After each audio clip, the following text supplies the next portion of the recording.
आइए हम यूहन्ना रचित सुसमाचार उसका 5वां अध्याय देखें। यूहन्ना ने अभी अभी 4थे अध्याय में यीशु के उन कामों का वर्णन लिखा जो उसने गलील के काना में किए, जिसमें राजा के उस कर्मचारी का वर्णन है जिसका पुत्र गंभीर रूप से बीमार था।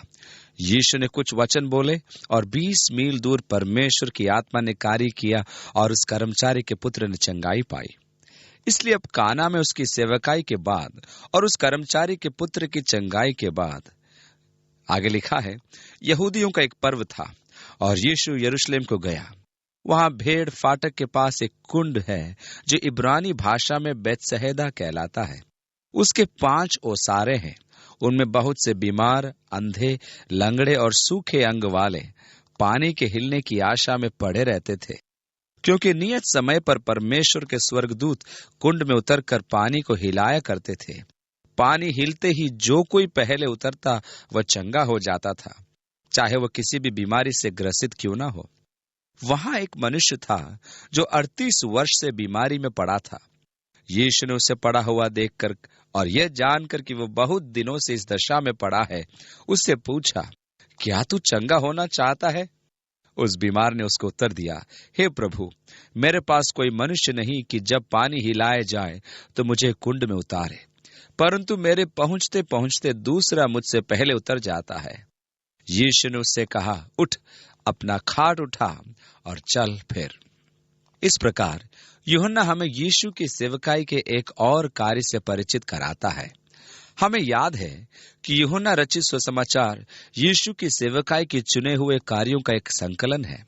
19वें अध्याय में वह हमें बताता है कि ऐसे अनेक कार्य थे जिन्हें यीशु ने किए, परंतु इन बातों का वर्णन इसलिए किया गया कि आप इनके द्वारा विश्वास करें कि यीशु ही मसीह है, जीवते परमेश्वर का इकलौता पुत्र, और उस पर विश्वास करने के द्वारा उसके नाम से जीवन पाए। अतः वह हमें यह बता रहा है कि वह यीशु के जीवन तथा उसकी सेवकाई में से कुछ चुनिंदा बातों के द्वारा हमें यह प्रमाणित करने की कोशिश कर रहा है कि वही मसीह था, यानी जीवते परमेश्वर का पुत्र, कि उस पर विश्वास करने के द्वारा आप उसके नाम से जीवन को प्राप्त करें। जब यूहन्ना ने अपनी पुस्तक समाप्त की तो वह कहता है कि यीशु के विषय में असंख्य बातें थी जिनको लिखा जा सकता था। मैं सोचता हूं कि यदि उन तमाम बातों को लिखा जाता तो इतनी पुस्तकें लिखी जाती कि वे संसार के किसी पुस्तकालय में भी न समाती। और यह बात बिल्कुल सत्य है कि आज ये बात प्रमाणित हो रही है जब हम उन पुस्तकों पर नजर डालते हैं जो धर्मशास्त्र, बाइबल और यीशु से संबंधित विषयों पर लिखी जा रही हैं और छप रही हैं। फिर भी जो लिखा जाना चाहिए उन विषयों का कहीं अंत नजर नहीं आ रहा है। अब ये उन्हीं बातों से संबंधित एक झांकी है। बेतहसदा का कुंड, जिसके विषय में कहा जाता था कि वह भेड़ फाटक के अंदर था, आज के दिन में उस फाटक के भीतर है जो सिंह फाटक के नाम से जाना जाता है। यरूशलेम नगर की दीवारों के भीतर से भेड़ फाटक का नामो निशान मिट चुका है, परंतु खुदाई करने वालों ने सिंह फाटक या द्वार के भीतर खुदाई करके बेतहसदा के कुंड को खोज निकाला, जिसमें 5 ओसारे हैं और जहां यीशु ने इस लंगड़े मनुष्य को अपनी सेवकाई दी थी। उस कुंड के चारों ओर अनेक लोग थे, अंधे, लंगड़े और विभिन्न बीमारियों से ग्रसित लोग, क्योंकि उस कुंड के विषय में यह प्रचलित हो गया था कि जब कभी उसका पानी हिलता तो उस समय जो व्यक्ति उसमें सबसे पहले उतरता था वह चंगाई पाता था, फिर वह चाहे किसी भी बीमारी से ग्रसित या पीड़ित क्यों न हो। इसलिए सारे लोग जो लंगड़े, अंधे, विकलांग और इसी प्रकार के थे, कुंड के चारों ओर पानी हिलने की आस में लेटे रहते थे। क्या आप कल्पना कर सकते हैं उस दृश्य की कि वह कितना हृदय विदारक रहा होगा? जरा सोचिए, एक कुंड है जिसके चारों ओर 5 बरामदे हैं, उसमें पता नहीं कितने संख्या में कटे फटे, टूटे और विक्षिप्त लोग भरे पड़े हैं, केवल एक ही आस लिए हुए कि कब पानी हिलाया जाए और वह उसमें सबसे पहले उतर पड़े। और फिर पानी हिलने का शब्द और उसमें उतरने के लिए लोगों का जुनून, आपाधापी, धक्का मुक्की, चिल्लाहट, असहाय लोगों का कराहना, सचमुच कैसा दृश्य बनता होगा। और वह अंधा व्यक्ति निश्चय ही अलाभ की स्थिति में था, क्योंकि वह केवल लोगों के शोरगुल के द्वारा ही जान पाता था कि पानी हिलाया जा रहा था, और वह भी जी तोड़ कोशिश करता होगा कि वह उसमें उतर सके।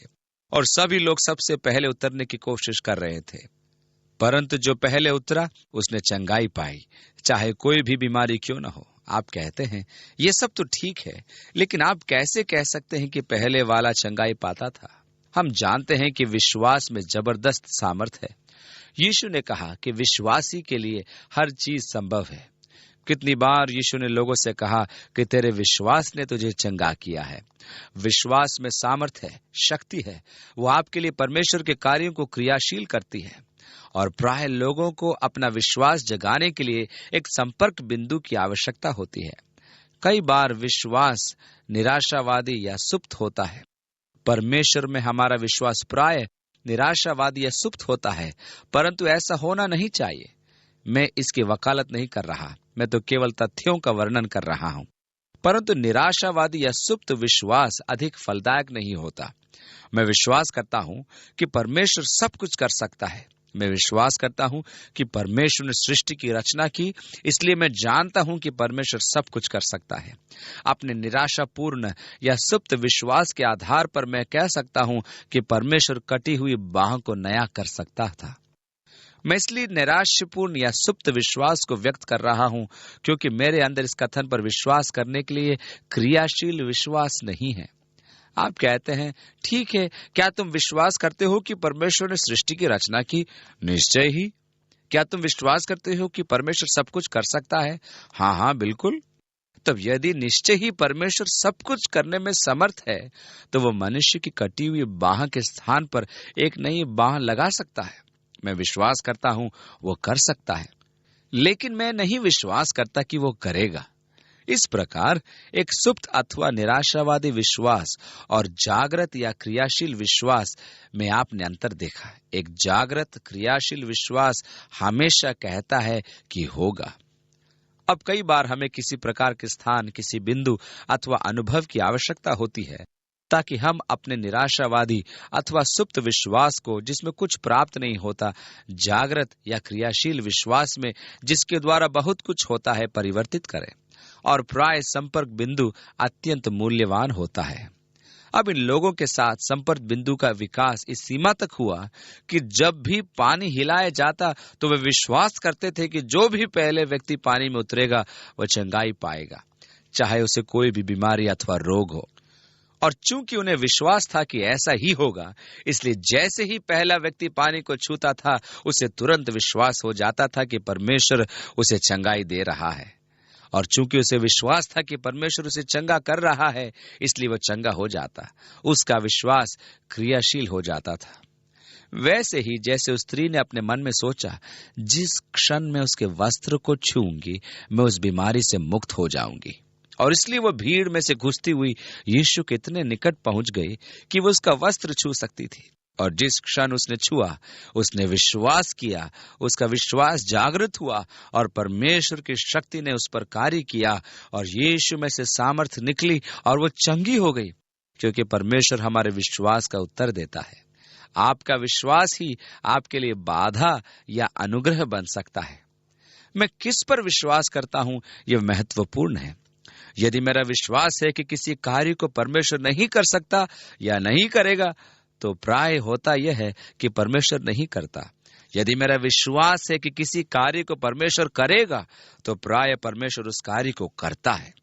मैं जब बालक था, उस समय दुर्भाग्यवश बहुत अधिक नकारात्मक प्रचार किया जाता था और अनेक लोग उस नकारात्मक प्रचार के शिकार हुए। मैंने अनेक चीजों के विरुद्ध बहुत उपदेशों को सुना था। उस समय के विरुद्ध बहुत उपदेशों को सुना था। उस समय के प्रचारों का मुख्य विषय जिसके विरुद्ध वे बोलते थे, सिगरेट पीना था। मैंने उनको बार बार ये कहते हुए सुना था कि यदि आप सिगरेट पिएंगे तो परमेश्वर आपसे खुश नहीं होगा, आप मसीह कहलाने योग्य नहीं रहेंगे। यदि आप सिगरेट पिएंगे तो आप परमेश्वर की संतान नहीं बन सकते। और मैंने इन तमाम बातों को बहुत सुना। अब मेरे ऐसे अनेक साथी थे जिन्होंने शिक्षा और प्रचार को सुना और उस पर विश्वास भी किया। इस प्रकार जब प्रयोग के तौर पर उन्होंने सिगरेट पी तो उन्हें विश्वास था, अब परमेश्वर मुझे नहीं बचा सकता। मैं सिगरेट पीता हूं, इसलिए मैं पापी हूं, और जब तक मैं सिगरेट पीऊंगा मैं बच नहीं सकता। और चूंकि उन्होंने विश्वास किया था कि वे जब तक सिगरेट पिएंगे वे बच नहीं सकते, और ये बात उनके लिए सच हो गई। उन्हें बचाया नहीं जा सकता था, क्योंकि जैसा आप विश्वास करेंगे वह उस मामले में हकीकत बन जाएगा। दुर्भाग्यवश इस नकारात्मक प्रचार से अनेक लोग अपना जीवन नष्ट कर चुके हैं। एक स्थान पर मेरे साथ एक मनुष्य था जिसने मुझसे कहा, चक, मैं मसीही बनना चाहता हूं, मैं कलीसिया में आना चाहता हूं, मैं प्रभु के लिए जीना चाहता हूं। मैं अपनी कलीसिया में जवानों का निर्देशक था। मैं परमेश्वर की सेवा कर रहा था और प्रसन्न था, और उन्हीं सब कामों को मैं अब करना चाहता हूं, परंतु मेरे काम के कारण मुझे बहुत तनाव रहता था। और शाम को काम से जब मैं थका हारा घर लौटता था तो आराम से बैठकर बियर पीना पसंद करता था। और अब मुझे ऐसा लगता है मेरी उस आदत के कारण मेरा जीवन बचाया नहीं जा सकता। मैंने कहा, यह कोई बात नहीं है, और उसे झटका देने के लिए मैंने कहा, मैं भी बहुत बियर पिया करता था, लेकिन अब मैंने उसे छोड़ दिया है। अनेक लोग परमेश्वर से इसलिए दूर रहते हैं क्योंकि वे आदतों में और अपनी जीवन शैली में इतने फंसे होते हैं कि वे उस बंधन से मुक्त नहीं हो पाते। उन्होंने बंधन मुक्त होने का प्रयास किया। उन्हें बताया जा चुका था कि वे जब तक इन आदतों में फंसे रहेंगे वे परमेश्वर के संतान नहीं बन सकते, और इसलिए उन्होंने सिगरेट पीने की लत को छोड़ने की कोशिश की, परंतु वे छोड़ नहीं सके। और इसलिए वे सोचते हैं, हे मेरे परमेश्वर, काश कि मैं बच सकता, काश मैं परमेश्वर के संतान बन सकता। और उनके मन में इस बात की तीव्र इच्छा है, परंतु वे अपनी आदत के बंधन से स्वयं को मुक्त करने में असमर्थ पाते हैं। वे सिगरेट पीना नहीं छोड़ सकते। वास्तव में वे गाड़ी को घोड़े के आगे लगाने का प्रयास कर रहे हैं। आप अपना जीवन यीशु मसीह को दे दें, और वह आपके जीवन में उन चीजों की चिंता करेगा कि परमेश्वर की पवित्र आत्मा आपके जीवन को यीशु मसीह के अनुरूप ढाल सके। वह आपकी आदतों को बदल देगा। प्राय हम जीवनों में परमेश्वर के सम्मुख स्वयं को धार्मिक प्रमाणित करने के लिए उल्टे काम करते हैं, परंतु यह सदा ही असंभव नहीं तो भी कठिन अवश्य है। परमेश्वर का आत्मा अंदर से बाहर की ओर काम करता है। वह हमारे अंदर इस प्रकार कार्य करता है कि उसका प्रभाव मेरे बाह्य जीवन पर पड़ता है। इसलिए हमारा विश्वास, जिस पर मैं विश्वास करता हूं, मेरे जीवन में वास्तविकता बन जाता है। परंतु विश्वास को जागृत करने की संभावना है, और प्राय उसे करने में संपर्क सूत्र का महत्व होता है। यदि आप में से कोई बीमार हो तो वह कलीसिया के पुर्नियों को बुलाएं और वे परमेश्वर के नाम से उस पर तेल मलें, और उनके विश्वास से की हुई प्रार्थना उस बीमार की रक्षा करेगी, और परमेश्वर उसे बीमारी के बिस्तर से उठा के खड़ा करेगा। अब जिस समय कलीसिया के पुर्निये आते हैं और यीशु के नाम से तेल मलकर प्रार्थना करते हैं, तो उस समय संपर्क बिंदु से विश्वास का उद्भव होता है। मैं जानता हूं कि जैसे ही कलीसिया के पुर्निये यहाँ आकर प्रभु यीशु के नाम से मुझे तेल मलेंगे और प्रभु के नाम से प्रार्थना करेंगे तो मैं चंगा हो जाऊंगा। ओह, परमेश्वर अनुग्रह करे, मैं उनकी आने तक प्रतीक्षा नहीं कर सकता। ओ परमेश्वर की स्तुति हो। और जैसे द्वार की घंटी बजती है, आप जानते हैं कि परमेश्वर का धन्यवाद हो, वे आ गए। अब कुछ ही समय में मैं चंगा होने वाला हूं। जिस क्षण वे परमेश्वर का नाम लेकर मुझे तेल मलेंगे और सिर पर हाथ रखकर प्रभु के नाम से प्रार्थना करेंगे, उसी क्षण मैं चंगा हो जाऊंगा। और क्योंकि मैं परमेश्वर की प्रतिज्ञा पर और उसके वचन पर विश्वास करता हूं, इसलिए जिस समय वे यीशु का नाम लेकर अपना हाथ मुझ पर रखेंगे और प्रार्थना करेंगे, उसी समय मैं चंगा हो गया। क्यों? क्योंकि मैंने अपने विश्वास को अब जागृत कर लिया है। अब तो वो बात ही नहीं कि क्या परमेश्वर मुझे चंगा कर सकता है, परंतु परमेश्वर तो मुझे इसी क्षण चंगा कर रहा है, और यही वह चीज है जिसे विश्वास को जागृत करना कहते हैं। इसलिए ये लोग कुंड के चारों ओर आस लगाए पड़े थे, बैठे थे कि कब पानी हिलाए जाए, क्योंकि इसके द्वारा वह संपर्क बिंदु बनता है जिससे उनका विश्वास प्रवाहित होता हो, और उसके द्वारा वह काम होता है जिसे परमेश्वर उनके जीवनों में करना चाहता था।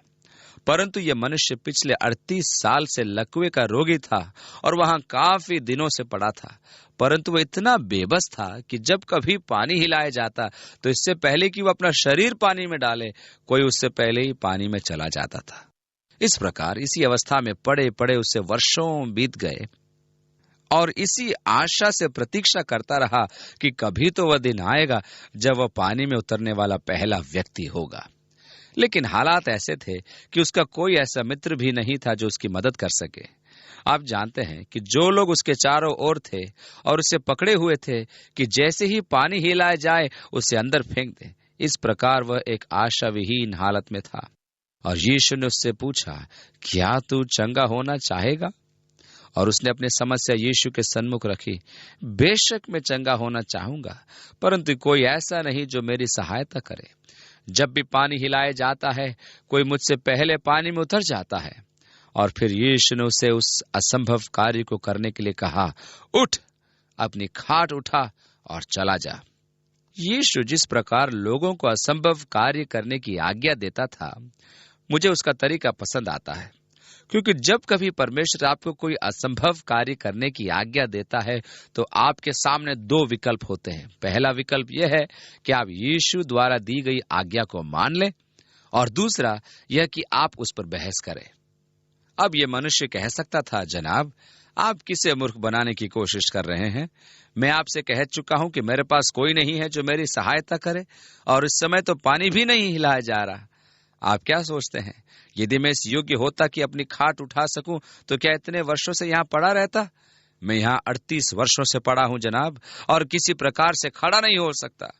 और इस प्रकार वो यीशु की आज्ञा पर बहस करके विकलांग ही बना रहता। परंतु उसने एक बुद्धिमत्ता पूर्ण निर्णय लिया। उसने यीशु की आज्ञा मानी। और हम आगे पढ़ते हैं, और वह मनुष्य तुरंत ही चंगा हो गया। उसने अपनी खाट उठाई और चला गया। उसने यीशु की आज्ञा माना अधिक उत्तम जाना, यद्यपि वो जानता था कि वह आज्ञा असंभव करने की थी। अब हमारे जीवन में भी प्रभु हमें आज्ञा देता है, जो हमारी दृष्टि में असंभव सी लगने वाली आज्ञा होती है।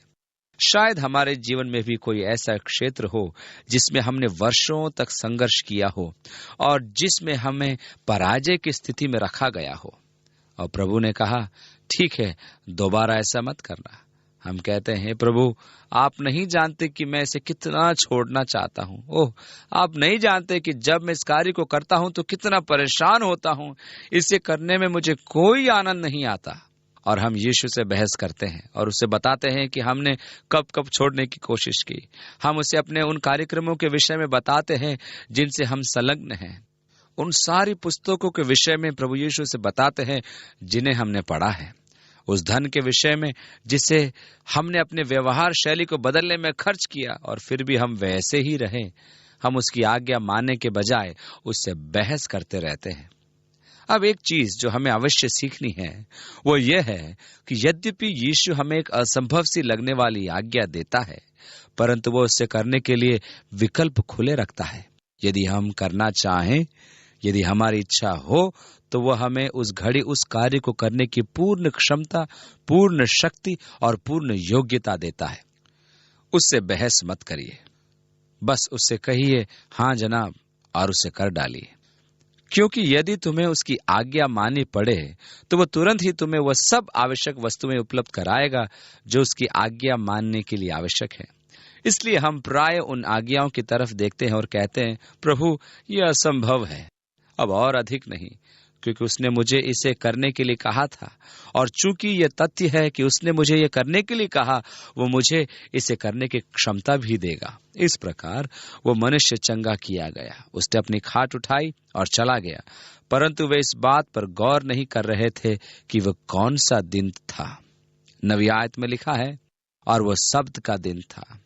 और अभी वह अधिक दूर नहीं गया था कि कुछ व्यक्तियों ने, जो काले कपड़े पहने थे, सिर पर काली टोपी लगाए थे और उनके काले घुंघराले बाल थे, उससे जो चंगा किया गया था, कहा, आज सब्त का दिन है, आज तुझे खाट उठाना उचित न था।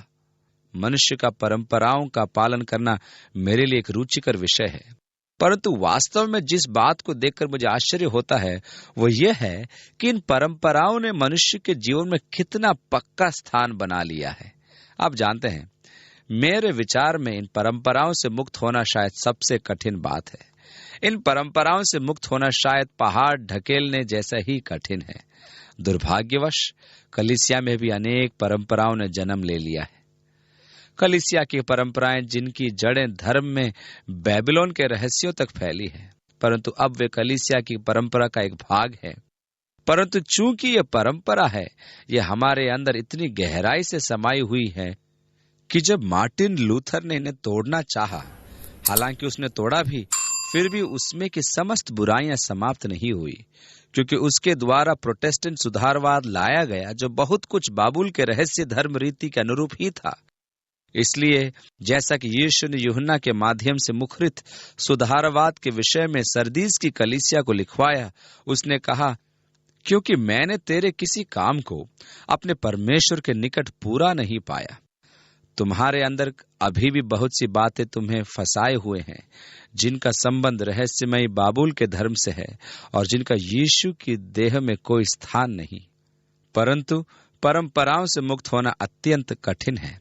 उन्होंने मनुष्यों के बीच में अपना स्थान सुनिश्चित कर लिया है। सब्त के विषय में उनके अंदर कुछ परंपराएं विकसित हो गई थी। उन्होंने सब्त के दिन का अर्थ अपनी इच्छा अनुसार लगाना चाहा।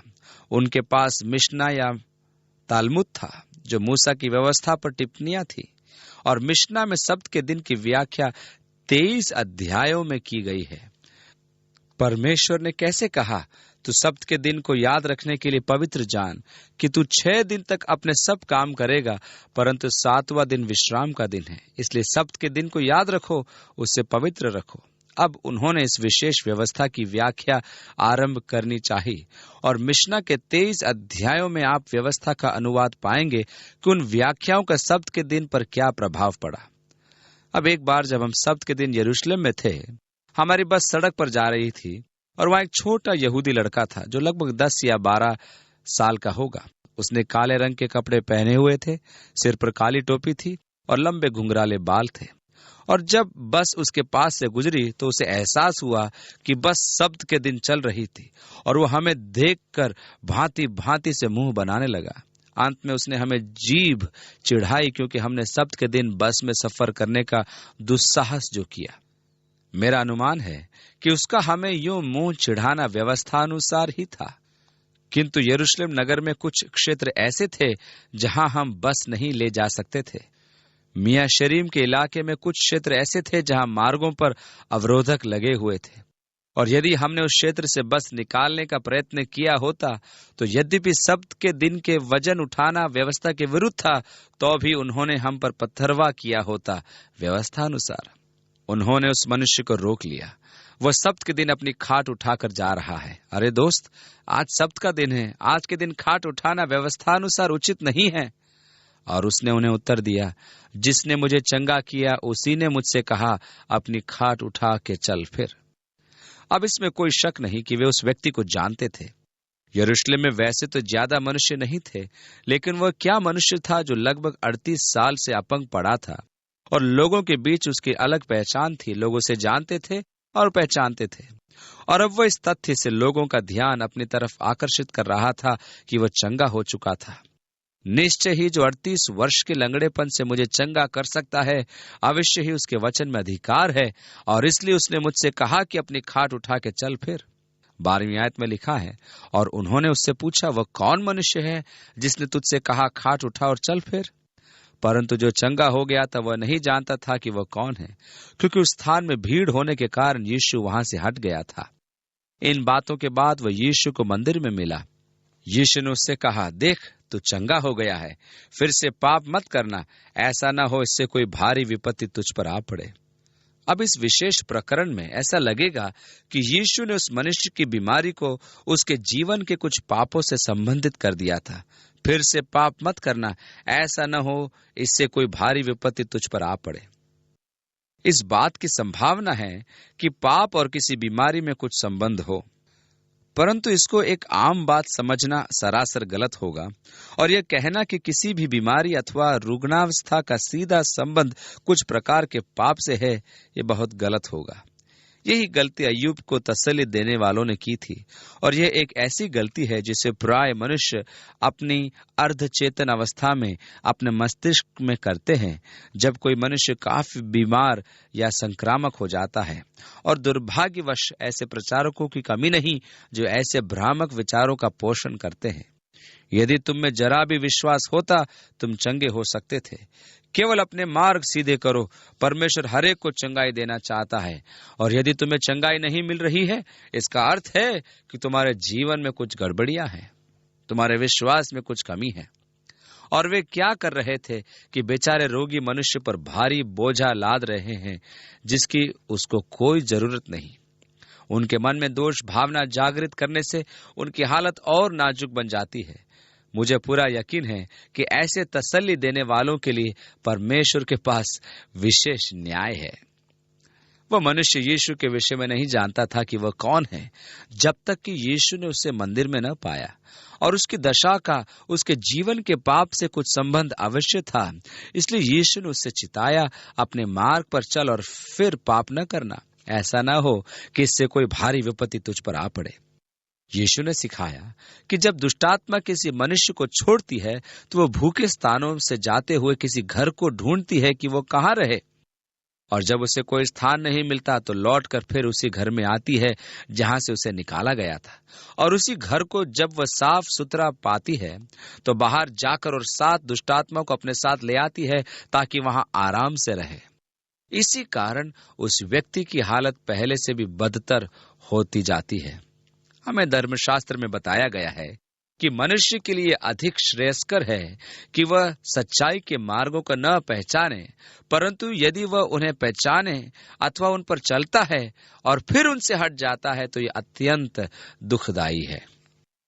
यदि आपने अपने जीवन में परमेश्वर के काम करने का बेड़ा उठाया है, तो परमेश्वर के प्रति आपकी जवाबदारी बनती है।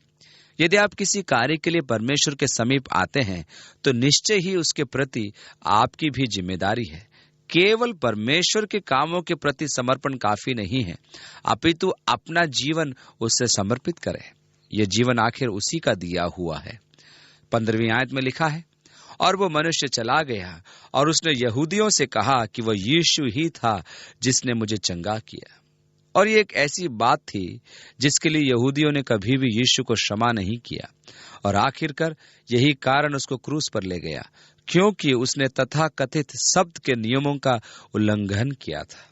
16वीं आयत, इस कारण यहूदी यीशु को सताने लगे, क्योंकि वह ऐसे काम शब्द के दिन करता था। अब उनके लिए व्यवस्था की परंपराओं को पालन करना अधिक महत्वपूर्ण था, न कि किसी व्यक्ति का चंगा किया जाना। यीशु ने उनसे एक बार कहा था, तुम में से ऐसा कौन है जिसका बैल अथवा गधा सब्त के दिन गड्ढे में गिर जाए और उससे न निकाले? अब यदि आप एक मूक पशु के प्रति इतने संवेदनशील हैं, तो आप क्या नहीं सोचते कि परमेश्वर जिसने सृष्टि को रचा, वह मनुष्य के प्रति भी संवेदनशील होगा, फिर चाहे वह सब्त का दिन हो अथवा नहीं। इसलिए वे यीशु को सताने लगे, क्योंकि वह ऐसे काम सब्त के दिन किया करता था। इस पर यीशु ने कहा, मेरा पिता अब तक काम करता है और मैं भी काम करता हूं। क्या आप इस बात से खुश नहीं हैं कि हमारा पिता सब्त के दिन भी काम करता है? क्या होता यदि परमेश्वर साप्ताहिक अवकाश लेता, अर्थात सब्त के दिन अवकाश लेता? जरा विचार कीजिए उस गड़बड़ी पर जो परमेश्वर द्वारा सब्त के दिन अवकाश लेने के द्वारा होती, जब लोग एक दिन के रुके हुए कामों को समायोजित करने का प्रयास करते। वह जो इस्राएल का रक्षक है, न ऊंघेगा और न सोएगा। परमेश्वर कभी कोई अवकाश नहीं लेता। परमेश्वर हमेशा और हर समय अपने लोगों के जीवनों में कार्य करता है, और इसलिए यीशु ने कहा, मेरा पिता अब तक काम करता है और मैं भी काम करता हूं। 18वीं आयत में ऐसा लिखा है, इस कारण यहूदी और भी अधिक उसे मार डालने का प्रयत्न करने लगे, क्योंकि वह न केवल सब्त के दिन की विधि को तोड़ता, परंतु परमेश्वर को अपना पिता कहकर अपने आप को परमेश्वर के तुल्य भी ठहराता था। अब कुछ लोग हैं जो आजकल कहते हैं, यीशु ने कभी नहीं कहा कि वह परमेश्वर है, कि ये सब कुछ चीजें ऐसी थी जिन्हें लोगों ने उसके चारों ओर खड़ा कर दिया, एक आत्मिक और एक पूर्ण दैवीय वातावरण। ये लोग जो आज अभिलेखों का अध्ययन करते हैं, इसे पढ़ते हैं या इनके पढ़ने के द्वारा समझ को प्राप्त करते हैं, जिन लोगों से यीशु ने बातचीत की, वे अच्छी तरह से समझते थे कि यीशु क्या कहना चाह रहा है और वह क्या कर रहा है।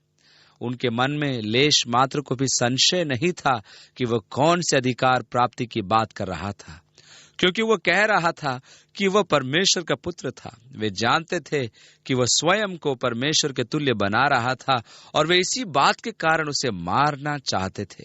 19वीं आयत, तब यीशु ने उनसे कहा, और अब वो उनसे बातचीत करना शुरू करता है और उनसे सच सच शब्द से उसका क्या तात्पर्य है समझाने की कोशिश करता है।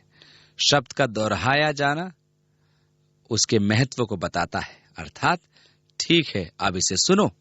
मेरा मतलब है कि यह उनका ध्यान आकर्षित करने के लिए कहा गया कि मैं कुछ कहने जा रहा हूं।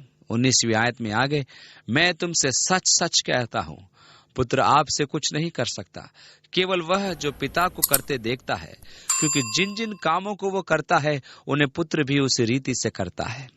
और इसलिए यहाँ यीशु यह अधिकार जता रहा है कि उसके द्वारा किए गए कार्य ही परमेश्वर के कार्य हैं, कि वे स्वयं उसके कार्य नहीं हैं, कि वह उन्हें परमेश्वर के कार्य दिखा रहा था और उसी के कार्य कर रहा था। मैं इस मनुष्य के लिए चंगाई लाया, परंतु वह परमेश्वर ही था जो चंगाई लाया। मैं परमेश्वर से अलग कार्य नहीं करता, मैं परमेश्वर के साथ मिलकर ही कार्य करता हूँ। सब्त के दिन कार्य करने के कारण तुम मुझ में दोष ढूंढते हो, परंतु यह परमेश्वर का कार्य है जो सब्त के दिन किया गया। क्या तुम इतना भी नहीं समझते? परंतु वे इस बात को समझ नहीं सके, क्योंकि उनकी आंखों पर परंपराओं की पट्टी बंधी थी। 20वीं आयत में लिखा है, क्योंकि पिता पुत्र से प्रीति रखता है और जो जो काम वो आप करता है वह सब उसे दिखाता है, और वो इनसे भी बड़े काम उसे दिखाएगा ताकि तुम अचंभा करो। परमेश्वर अपने कामों को करना जारी रखेगा और वो इनसे भी बड़े बड़े काम करेगा ताकि तुम उन्हें देखकर अचंभा करो। 21वीं आयत, जैसे पिता मरे हुओं को उठाता और जिलाता है, वैसा ही पुत्र भी जिन्हें चाहता है उन्हें जिलाता है। और इस प्रकार जब हम यीशु की सेवकाई को देखते हैं, हमने देखा कि कैसे उसने नगर में उस विधवा के पुत्र को जीवित किया, कफरनहूम में याईर की पुत्री को जीवित करना तथा अंत में लाजर को जिलाना चाहा जो मर गया, और जिलाया भी, क्योंकि परमेश्वर उनको भी जीवित कर सकता था जो मर चुके हैं। और पुत्र भी पिता का काम करते हुए जिन्हें चाहता है उन्हें जिलाता है। 22वीं आयत में, पिता किसी का न्याय नहीं करता, परंतु न्याय करने का सब काम पुत्र को सौंप दिया है। मैं पिता की इच्छा अनुसार उसके साथ मिलकर उसका काम करता हूं कि सब लोग पुत्र का आदर करें। और यही परमेश्वर की इच्छा है कि हमें पुत्र का आदर करना चाहिए।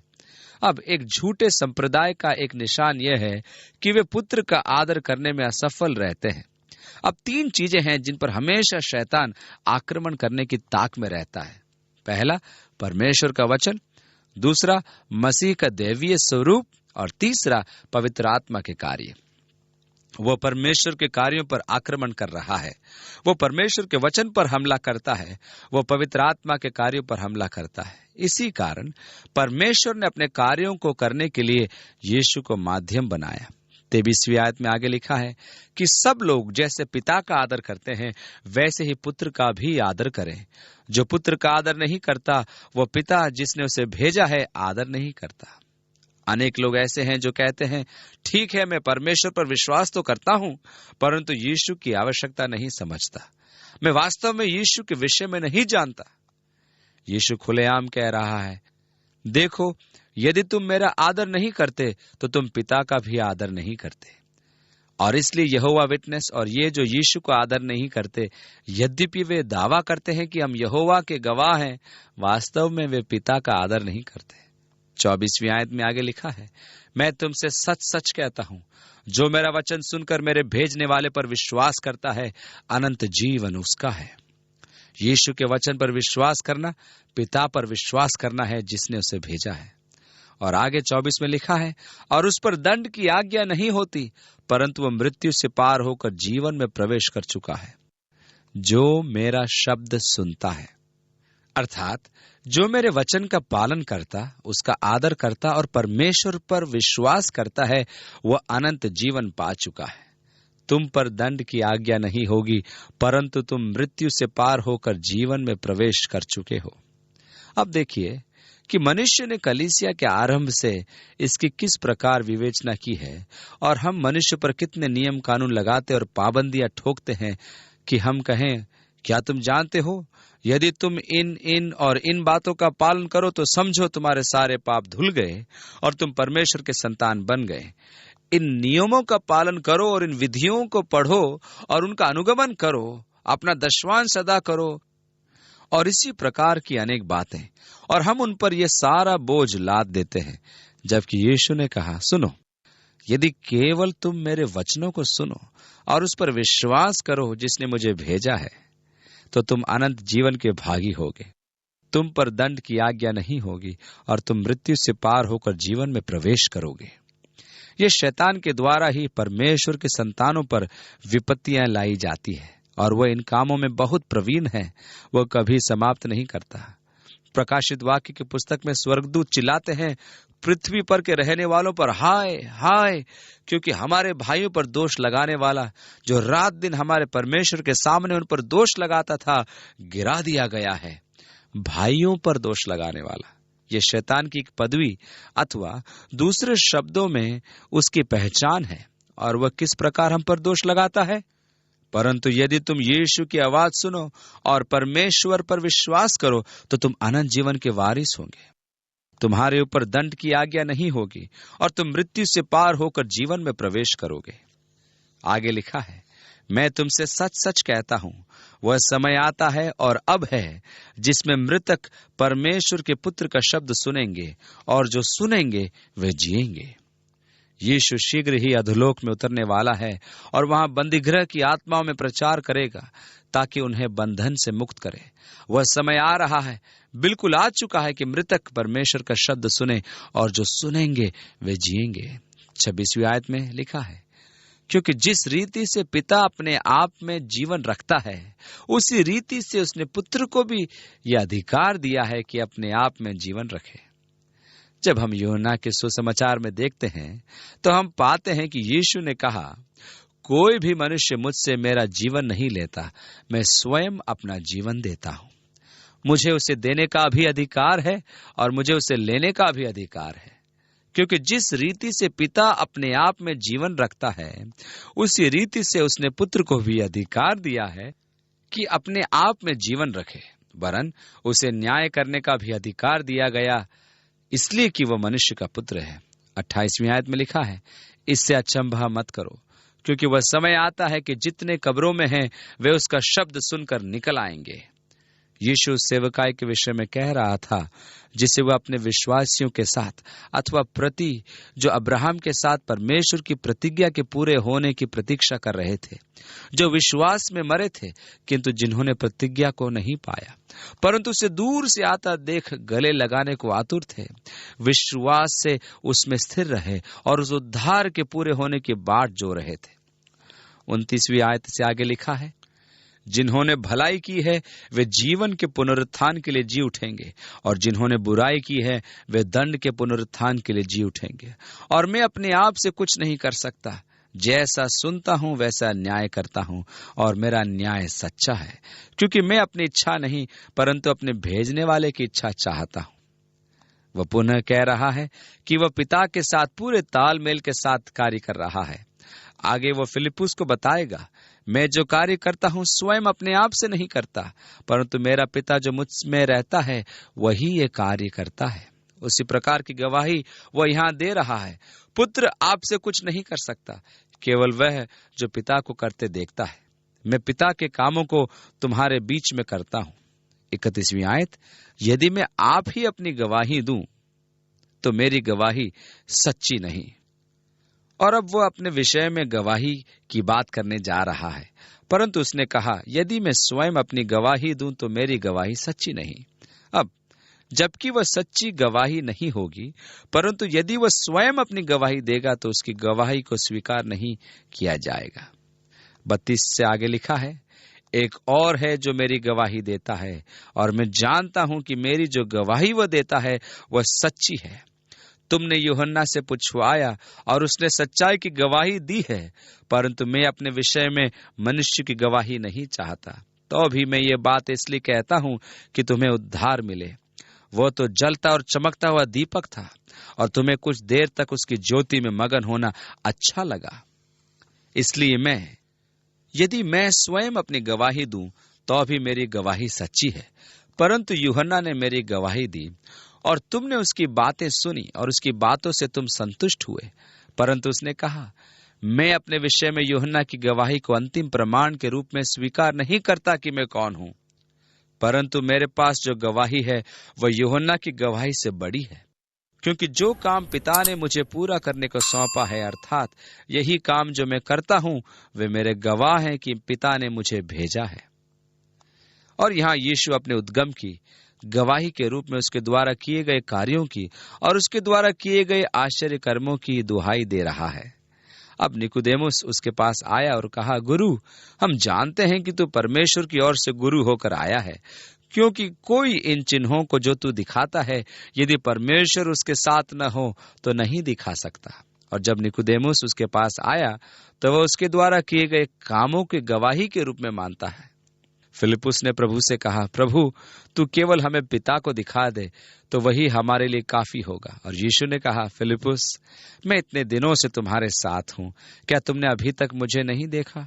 जिसने मुझे देखा उसने पिता को देखा है। तब तू क्यों मुझसे कहता है कि हमें पिता को दिखा? क्या तू अब भी विश्वास नहीं करता कि मैं पिता में हूं और पिता मुझ में? जो कार्य मैं करता हूं वह स्वयं मैं नहीं, बल्कि पिता मुझ में कर रहा है। अब तो विश्वास कर कि मैं पिता में हूं और पिता मुझ में, नहीं तो मेरे कामों के द्वारा ही मेरा विश्वास कर। वह अपने अधिकार को और उन कामों को जो वह कर रहा था गवाही के रूप में पेश कर रहा था, क्योंकि वह परमेश्वर के कार्य को कर रहा था और वास्तव में उसके काम उसके सशक्त गवाह थे कि वह कौन है।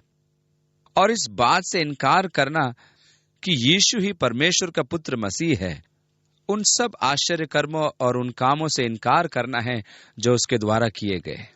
अब आप अपने चारों ओर अवश्य ही कुछ ऐसे उन्मुक्त विचार वालों को पाएंगे जो सदा उपरोक्त कथन को सही ठहराने का प्रयत्न करते हैं, तर्क संगत करने का प्रयास करते हैं।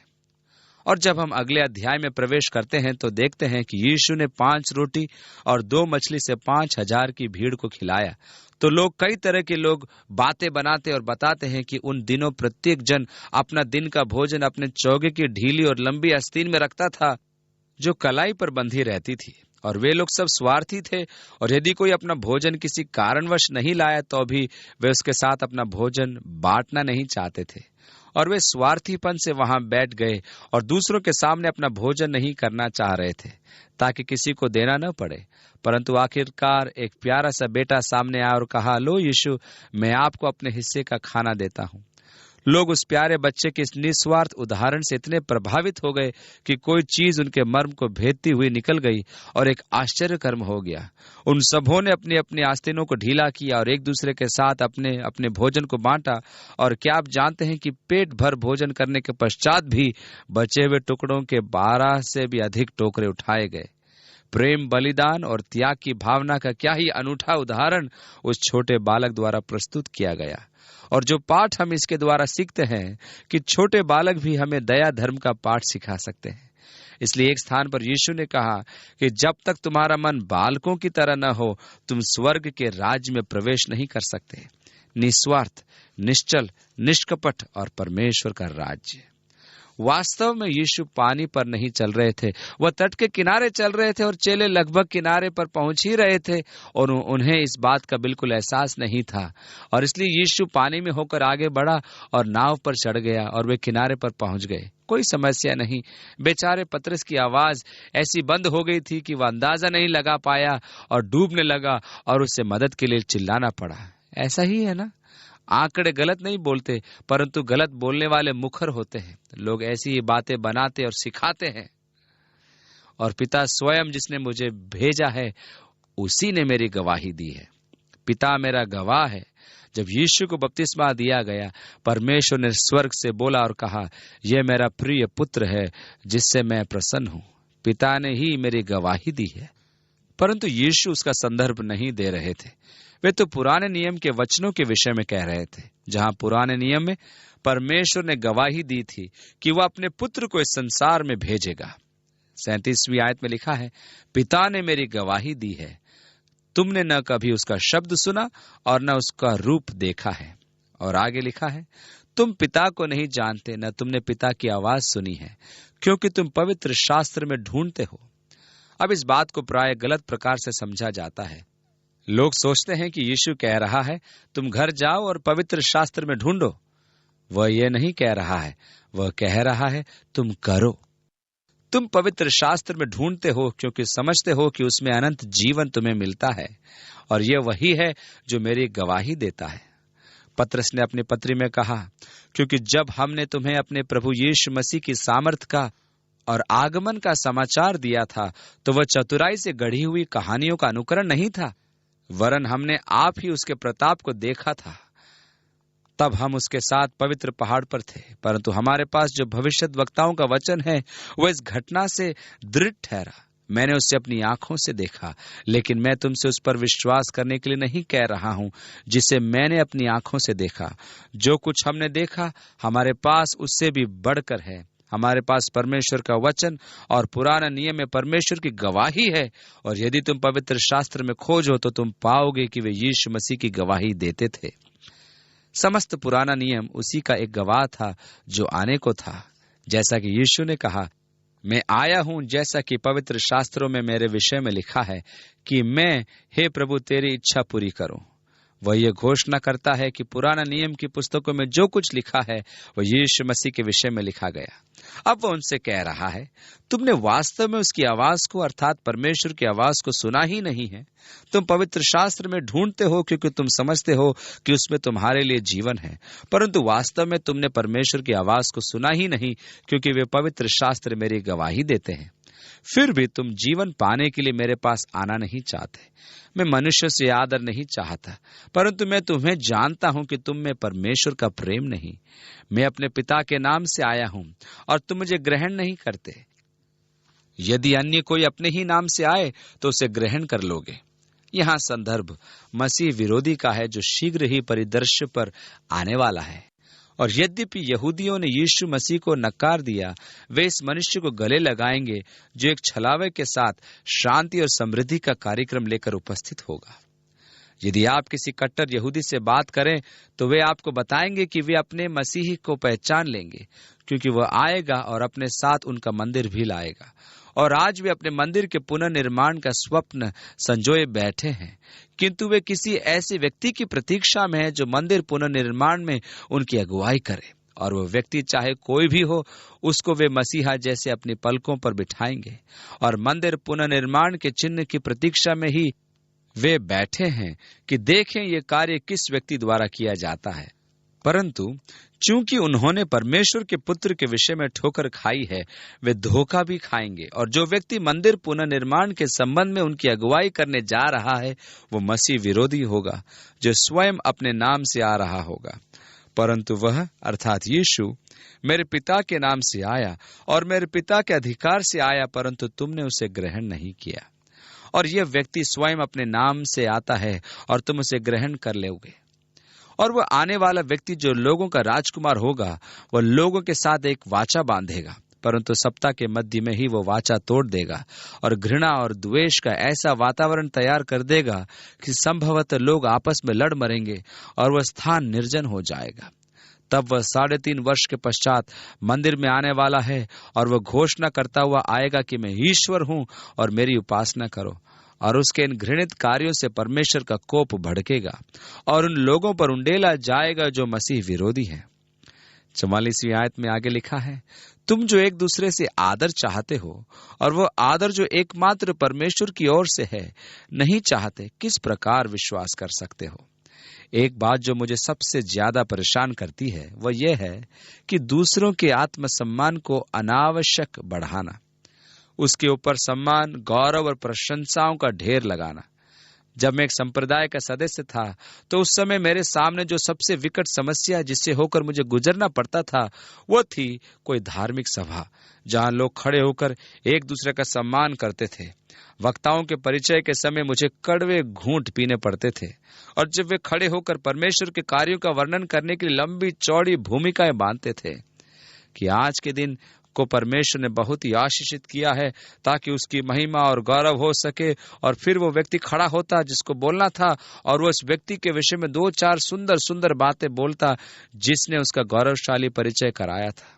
वो बोला, मैं इन भाइयों के लिए परमेश्वर का धन्यवाद करता हूं जो इस कार्य के लिए खड़े हुए। और इस प्रकार एक दूसरे की तारीफों का सिलसिला काफी देर चलता रहता। यीशु ने कहा, जितने समय तक तुम एक दूसरों की तारीफें करते रहोगे, उस समय तक परमेश्वर की आवाज कैसे सुन सकते हो? परमेश्वर की आवाज यीशु मसीह को उठाना चाहती है। यूहन्ना ने कहा, अवश्य है कि वह बढ़े, मैं घटूं। और यही शब्द परमेश्वर के सच्ची संतान के मुंह से निकलते हैं। वह मनुष्य की महिमा और गौरव नहीं, अपितु परमेश्वर की महिमा और गौरव पसंद करता है। और यीशु ने कहा, तुम जो एक दूसरे से आदर चाहते हो, किस प्रकार विश्वास कर सकते हो?